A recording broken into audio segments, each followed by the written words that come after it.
What's up out there, everybody? I hope you're all having a fantastic day today. Welcome to Movies Never Say Die. I'm Anthony DeJoya, and this is your one-stop shop for 100% retro movie content. And today we're continuing through our adventures of the lost movies from the 1990s. This is episode 7. I have another 10 films that deliver a bit of it all, from comedy to suspense to crime thrillers, a little bit of drama, and more. So let's get into it.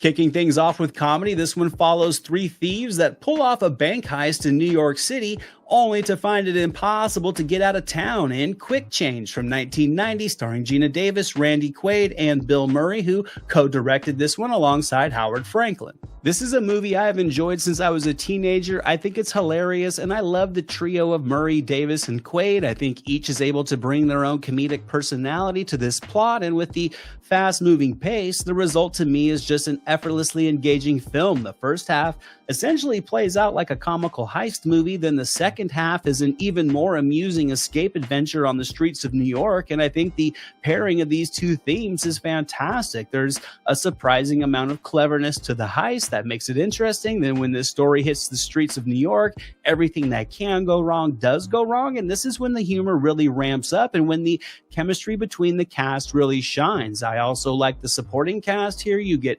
Jason Robards delivering a charming performance as he relentlessly tries to catch these thieves. Then you get Tony Shalhoub and Phil Hartman and Stanley Tucci and Kurtwood Smith, all in smaller roles. And really, Quick Change, while not groundbreaking, is a high-energy comedy with a dialed-in sense of humor. There's just enough range in the characters as the roadblocks mount and the frustration rises. And overall, this is just a fun, feel-good flick.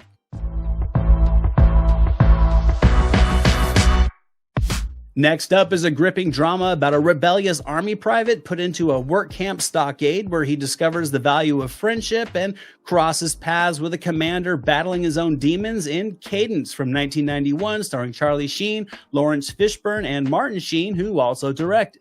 Now, I will admit this movie isn't as emotionally complex as I thought it was when I was a teenager, but I still do think it's a great military drama to this day, and it's still a bit unique for the genre. Gary Busey was originally cast in the lead, but after some erratic behavior on set, Martin Sheen, who was the director, stepped in to play this role opposite his son, and I really do think it was a blessing for this movie. You have Charlie's character tossed into the stockade after punching an MP in a drunken rage after losing his father. Then you have Martin's character just battling his own demons while also being a racist alcoholic. So there is so much emotional intensity to pull from these dynamics, and I think together the Sheens really knock it out of the park. And then you get other great performances from Larry Fishburne, who is the leader of the group.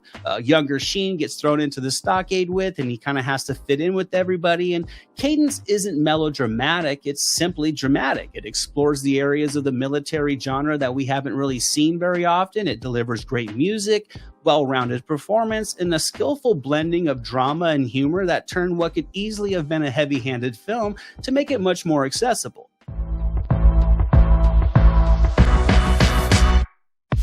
Sticking with the drama, this one centers on four inner-city teenagers who all in their own way get caught up in the pursuit of power and respect, known as Juice from 1992, starring Omar Epps, Tupac Shakur, Khalil Kain, and Jermaine Hopkins, directed by Ernest R. Dickerson. Where Juice really thrives is just as being a gripping drama with its realistic depiction of growing up in tough neighborhoods where violence is supreme, and for a teen, everything seems to be working against you. This movie is really unrelenting with its messages on police violence and social injustices and friendship dynamics and how the battle for self-control over a person's surroundings can consume you in all the wrong ways, and it's quite riveting. The performances are all great, not perfect, which I actually do think works in this story's favor. The young cast really does feel like the characters they are portraying, and it gives the plot such a grounded realism. I think the music also really just fuels the energy of the story, and watching Shakur's bishop descend into the darkness is surprisingly eerie. I remember watching this movie in the theater as a kid and just thought the sadistic fire in Shakur's performance was perfect. This story is about a group of friends all trying to prove to each other and themselves that they have control and respect, and it goes sideways in all the ways you would expect, resulting in a great film that feels like a peek in on everyday life more than it feels like a studio movie. We're stepping into the action genre for this next film about a former Special Forces soldier who returns to his high school only to find it overrun by violence and drug dealing in 1993's Only the Strong from director Sheldon Lettich, starring Mark Dacascos, Jeffrey Lewis, and Stacey Travis. Now, this action flick certainly follows many tropes in the genre, and it didn't fare too well at the box office or with critics. However, I've always enjoyed this movie. I think the tried and true plot and the elementary level emotional undercurrent that lines it works perfectly despite the predictability. I do think there's more than enough charm and appeal, specifically from the performance of Dacascos. It's kind of nostalgic to go back and look at his leading studio action flick as he kicks ass in the action department. There may be an over-reliance on slow motion, even for the time period, but fight choreography in this movie is surprisingly intricate. Only the Strong does have a lot of action working in its favor, and it's, to me, more than able to compensate for some of the recycled story themes and the cheesy drama. I think sitting down for Only the Strong today is like taking a ride back into the days when 80s action was fusing with all the new styles of the 90s, and it's quite enjoyable. I think Dacascos is a bit on the nose with his performance, and this movie may feel clunky at times. However, Only the Strong is a product of its time that kind of plays better now on nostalgia than it did back when it was released.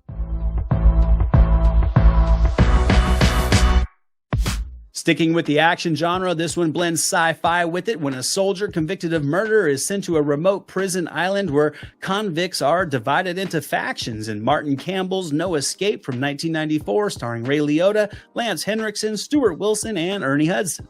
This is a movie that has always been near and dear to me. It kind of feels like a 80s action movie blended with Lord of the Flies, blended with 90s sci-fi, and it just all gels into a fast-moving, action-packed film that can still entertain on a rewatch. I really do think it's awesome to see Ray Liotta as the leading man. He's always been brilliant as the bad guy, but here he really carries that action star persona on his shoulders with ease. No Escape also has a great supporting cast with Lance Henriksen and Ernie Hudson and Kevin Dillon, with Stuart Wilson coming in to just drop a world-class villain into the mix to get the story wheels turning, and all of this just makes for a fun movie. And with all the production design and set design being so fantastic and just creative and detailed wardrobes, the visual appeal in No Escape still holds up great. And really, to me, this is a perfect movie to sit back for if you want to escape to another time and place with its own rules and its own potential for violence. This is when No Escape is a great time. This movie just really has just everything going in its favor. The cast really put in all the effort to bring this world to life. Sure, they're all kind of having to elevate the thin writing of their characters, but they make it work. And when the action ramps up and the battle of control rages in this movie, No Escape is a blast.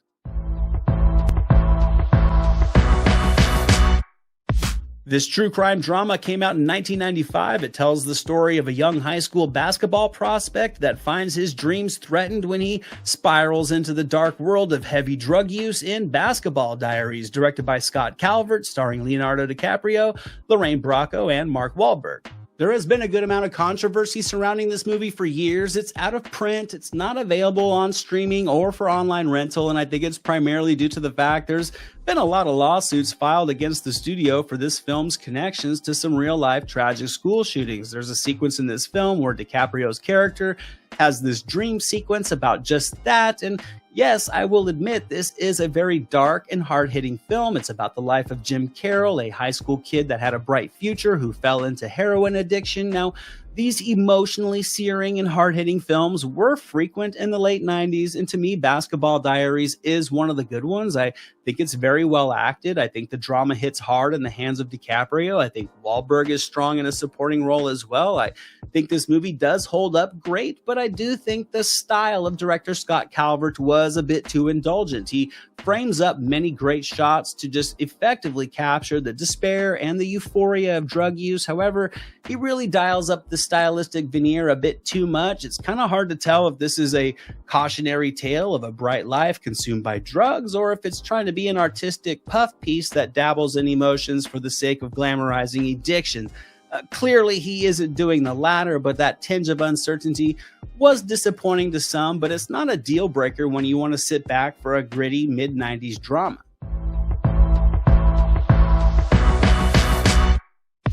Next up is a supernatural horror comedy about a guy who discovers he can communicate with the dead after his wife dies in a car accident in The Frighteners from 1996, directed by Peter Jackson, starring Michael J. Fox, Trini Alvarado, Shai McBride, Dee Wallace, John Astin, and more.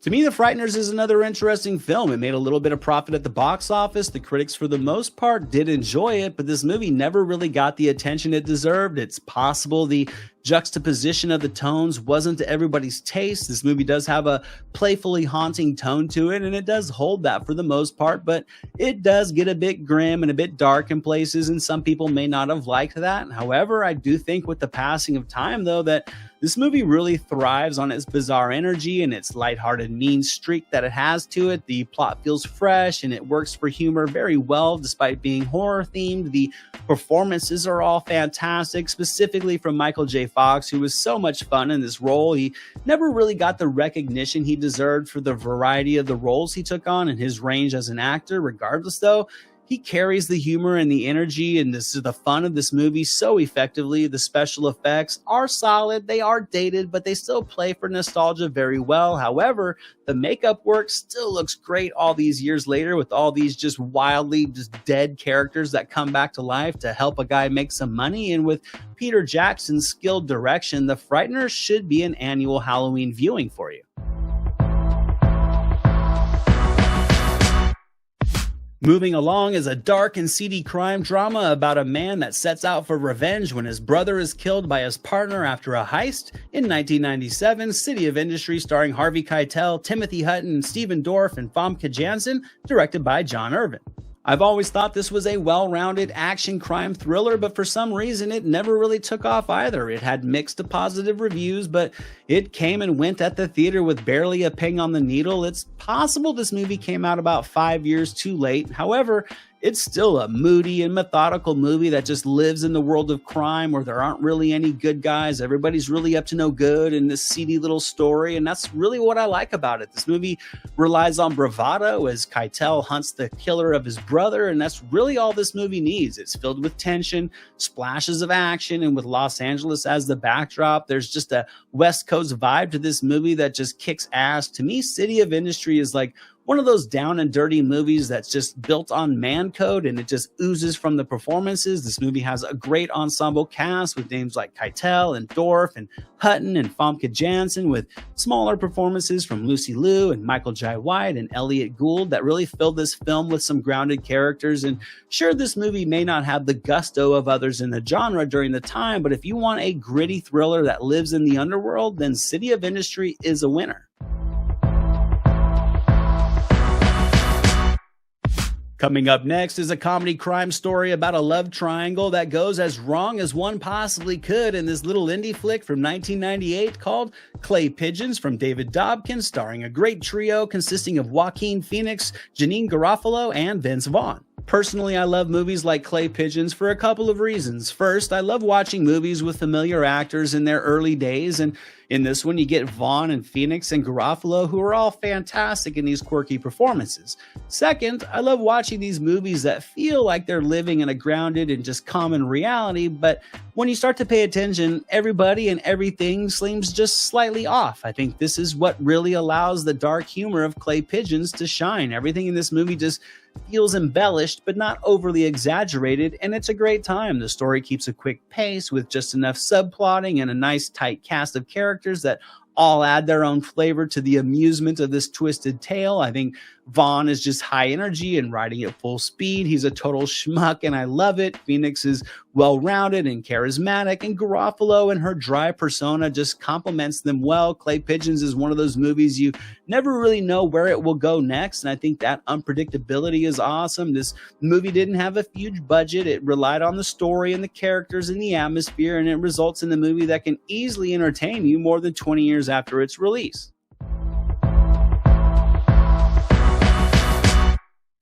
Next up is a moody psychological thriller about a deeply burnt out Manhattan paramedic that is haunted by the people he has failed to save over his career, and Martin Scorsese's undermentioned Bringing Out the Dead from 1999, starring Nicolas Cage, John Goodman, Patricia Arquette, and Ving Rhames. Bringing Out the Dead is another interesting case study. It was well received by audiences and critics, yet it was a big financial failure, and I certainly think it's due to the fact that mainstream audiences probably didn't know what to do with this haunting, gritty, and just really darkly intimate film. I've been a Scorsese fan since I was a teen, and I loved how he went in a completely different direction with this movie. However, I can certainly say that I drew more from it when I watched it again later in my life in college. This is where the subtext of the movie and the subsequent brilliance in Cage's performance really shines. He just looks absolutely gutted emotionally and physically in this role. I think he delivers one of his best performances. Plus, this movie also has a great supporting cast like all Scorsese films do. Everybody delivers great performances. I love just the comedic energy from Rhames' character. I love the chemistry between Cage and Arquette. It has that chance innocence to it that just adds a sincere appeal to their meeting. The scoring and the music are perfect for this dark story, and Scorsese's direction, added with the cinematography, gives Bringing Out the Dead a sinister but inviting atmosphere that I think makes this movie timeless. And that wraps up this video for today, guys. Episode 7 of my Lost 90s series is in the books. I think this is another great list of 10 films. All of these movies still hold up great. Let me know what you think of these movies down in the comments below. As always, thank you so much for watching this series and my videos. I hope you have enjoyed it. We're winding down to the end. We only got a few more episodes, and then we will be off onto another project. But I hope you guys have enjoyed this ride back through 90s cinema's forgotten past. Be on the lookout for the next video, episode 8, coming real soon. I hope to see you guys all back for that. And until then, movies never say die. This is Jack Burton in the Pork Chop Express, and I'm talking to whoever's listening out there. Flag of war. You gotta become war. I suppose we have to register you as a lethal weapon.